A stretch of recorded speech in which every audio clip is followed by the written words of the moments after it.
We're playing a 1-of split up.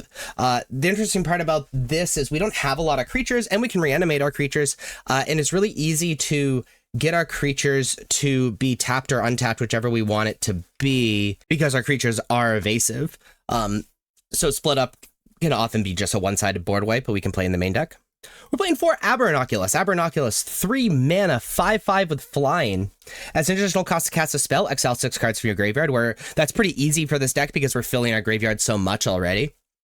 And at the beginning of each opponent's upkeep, Manifest Dread, which allows us to both fill our graveyard and provide additional threats, especially if we're able to nab another Abernoculus or a Haughty Djinn underneath that Manifest Dread, because then we can just pay the mana and turn it upright and it just be ridiculous. And then lastly, we're playing 4 Haughty Djinn. Haughty Djinn is a 3 mana star 4 with flying, and this power is equal to the number of instant sorcery cards in your graveyard, and it makes instant sorcery spells you cast cost 1 less to cast.